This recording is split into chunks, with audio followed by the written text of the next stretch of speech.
Selamat menonton dan jangan lupa subscribe-nya ya. Assalamualaikum warahmatullahi wabarakatuh. Bertemu lagi dengan Ibu Deni. Kita akan bahas mengenai sistem pencernaan manusia. Nah, seperti gambar di samping, ini adalah gambar sistem pencernaan pada manusia.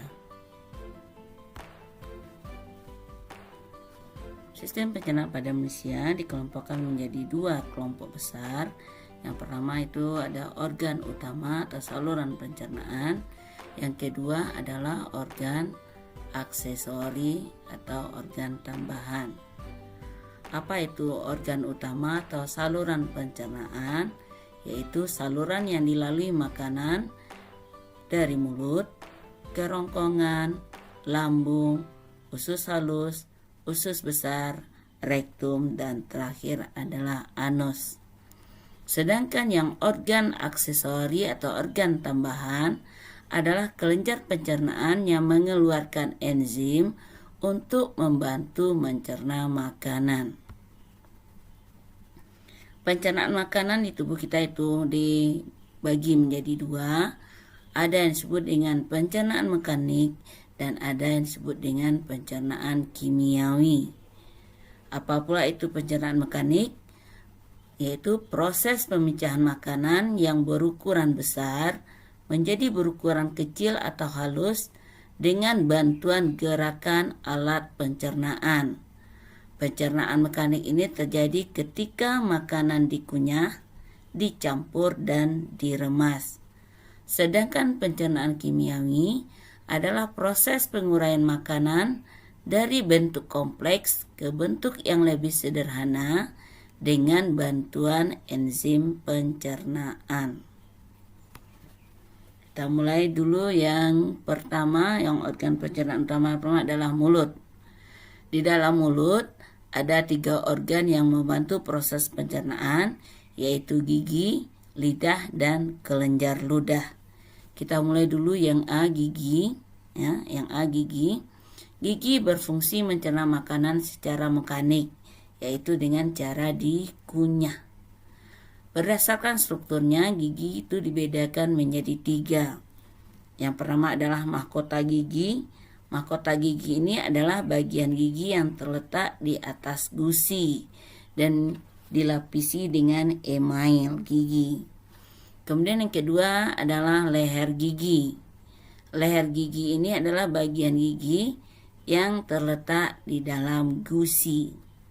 Yang ketiga akar gigi. Akar gigi adalah bagian gigi yang tertanam pada rahang kita. Kemudian berdasarkan bentuknya, gigi dibedakan pula ya berdasarkan bentuk dan fungsinya. Gigi dibedakan menjadi 3. Yang pertama itu gigi seri. Gigi seri atau bahasa ilmiahnya adalah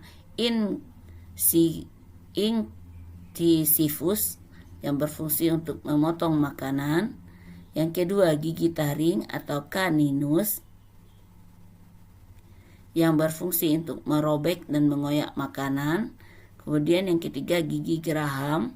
Gigi geraham ini terbagi 2, ada geraham depan dan ada geraham belakang yang berfungsi untuk menghaluskan makanan. Oke, organ yang kedua dalam mulut itu adalah lidah.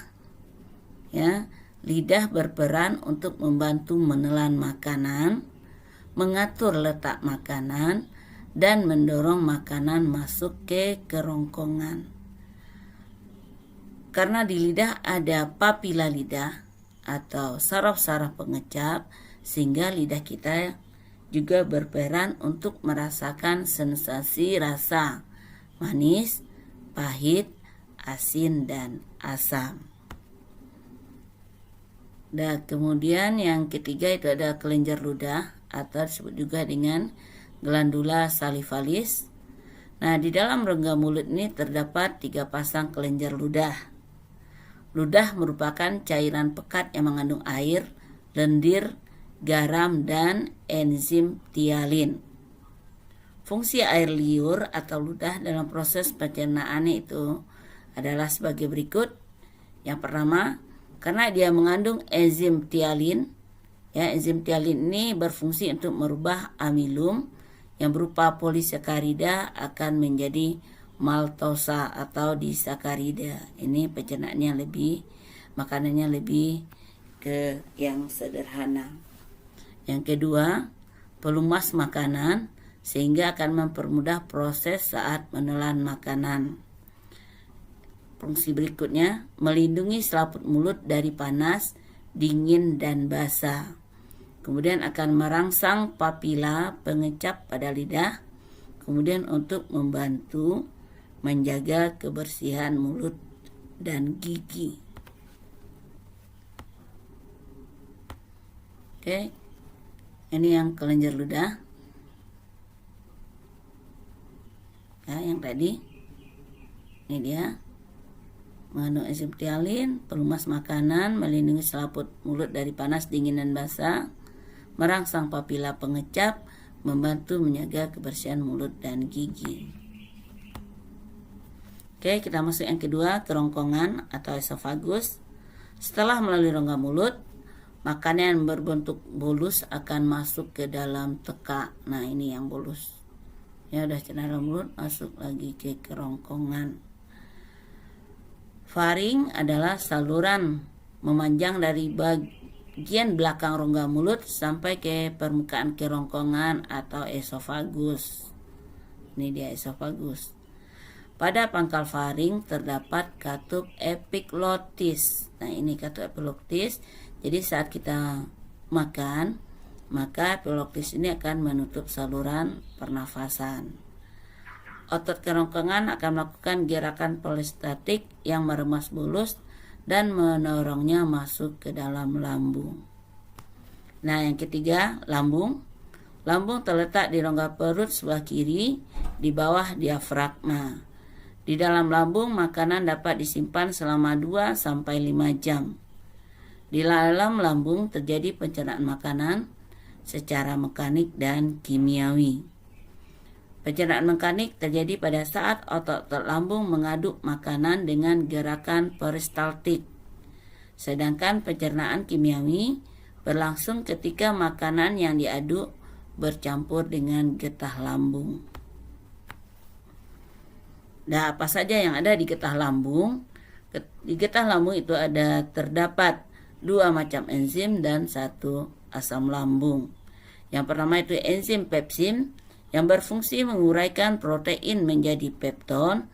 Yang kedua, enzim renin yang berfungsi untuk mengendapkan kasein atau protein susu.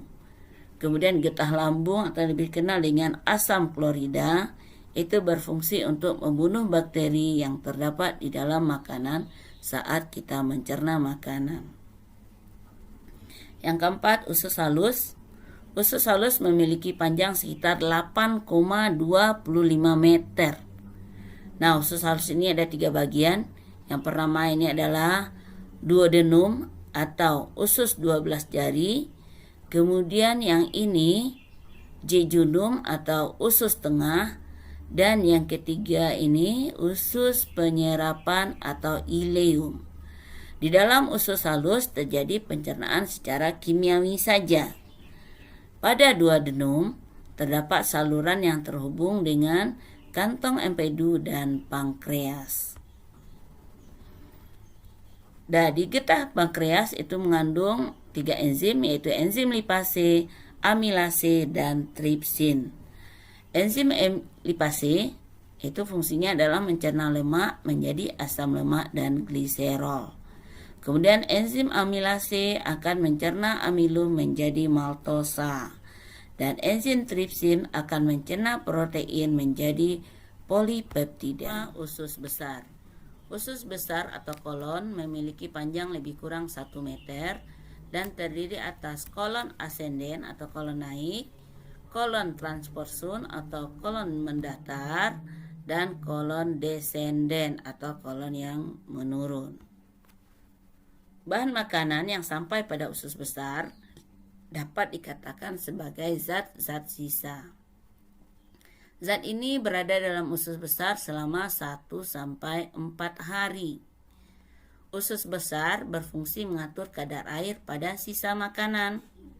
Di dalam usus besar banyak terdapat bakteri Escherichia coli yang membantu membusukkan sisa-sisa makanan tersebut.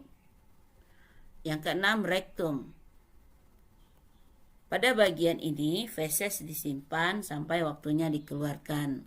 Rektum dapat berkontraksi sehingga menimbulkan terjadinya defekasi. Defekasi merupakan proses pengeluaran zat-zat sisa pencernaan makanan melalui anus. Yang ketujuh, anus. Anus terdiri atas dua lapis otot polos dan otot lurik. Kedua jenis otot ini bekerja sama mengeluarkan feses. Proses defekasi diawali dengan meregangnya rektum saat rektum telah dipenuhi feses. Keadaan ini mengakibatkan timbulnya keinginan untuk defekasi atau keinginan untuk kita BAB. Selanjutnya, otot lurik akan berkontraksi. Kontraksi otot lurik mengakibatkan otot polos mengendur sehingga feses keluar dari anus. Kita lanjutkan ke organ aksesori. Organ aksesori kita ada 3, yaitu ada hati, kantung empedu, dan pankreas. Kita mulai dulu hati. Hati merupakan kelenjar terbesar dalam tubuh manusia. Berada pada rongga perut sebelah kanan di bawah diafragma. Hati menghasilkan cairan empedu yang mengandung garam kolat, kolesterol, dan NaCO3. Hati akan memindahkan zat besi atau Fe dan vitamin A, D, E, K, dan B12 dari darah dan menyimpannya. Hati juga berperan dalam menjaga keseimbangan kadar glukosa darah. Yang kedua, kantung empedu. Secara umum, empedu berfungsi untuk mengemulsikan lemak atau memecah molekul lemak menjadi butiran-butiran yang lebih halus sehingga mudah dicerna oleh enzim lipase. Senyawa NaHCO3 berfungsi mengatur keasaman empedu dan mempertahankannya pada pH 7,1 sampai 8,5.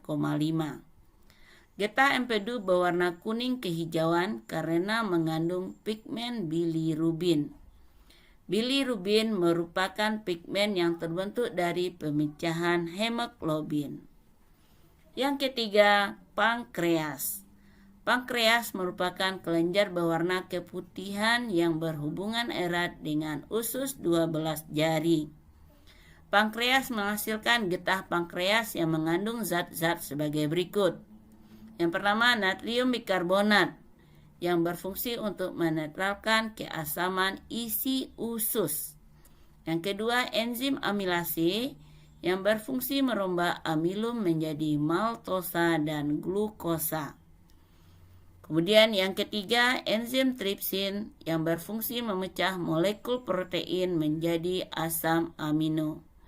Kemudian yang keempat, ada enzim lipase yang berfungsi memecah lemak menjadi asam lemak dan gliserol. Oke, demikianlah pertemuan kita mengenai sistem